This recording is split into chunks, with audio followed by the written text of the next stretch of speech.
ప్రియమైన తెలంగాణ ప్రజలందరికీ వందనాలు. గౌరవనీయులైన పవన్ అన్న గారు, మీరు ఒక నటుడుగా, గద్దరన్న అభిమానిగా తెలంగాణ ప్రజలు ఎప్పుడు మిమ్మల్ని గౌరవిస్తానే ఉంటారు. కానీ తెలంగాణ ఆవిర్భావ దినోత్సవం రోజు మీరు మాట్లాడిన మాటలు ఒక తెలంగాణ ఆడబిడ్డగా నేను ఖచ్చితంగా ఖండిస్తున్నాను. తెలంగాణ సినిమాల్లో యాక్ట్ చేస్తే రాలేదు, తెలంగాణ పొత్తులకు పోతే రాలేదు, తెలంగాణ పైసలు వంచితే రాలేదు, తెలంగాణ లాబీలు చేస్తే రాలేదు. తెలంగాణ పోరాటం ఓ సాయుధ పోరాటం.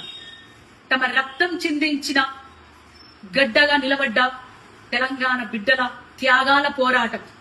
తెలంగాణ ఒక ఆత్మగౌరవ పోరాటం.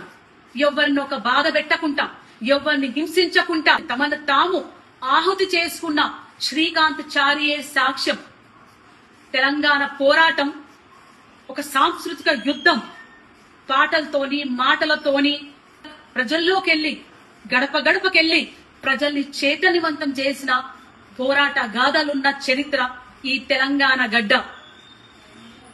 మా భూములు మావి, మా నీళ్లు మావి, మా పాలన మాది అనే ఒక నినాదంతో పల్లె పల్లె, గడప గడప త్యాగాలు చేసి సాధించుకున్న పోరాట గడ్డ.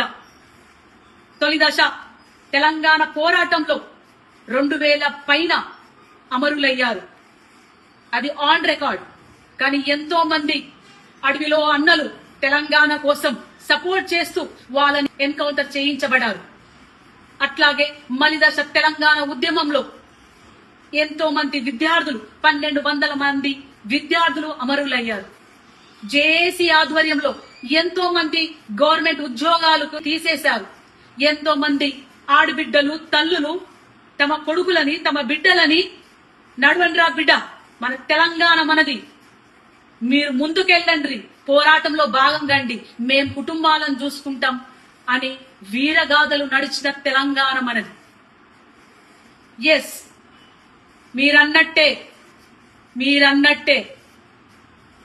ఈ తెలంగాణ గడ్డ మా అయ్యల జాగీరే.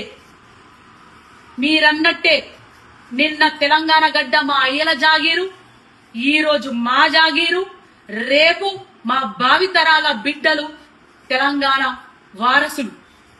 ఇది మా గడ్డనే, మా తెలంగాణ గడ్డనే, మా త్యాగాల గడ్డనే అని తెలియజేసుకుంటూ జై తెలంగాణ, జోహర్ తెలంగాణ అమరవీరులకు.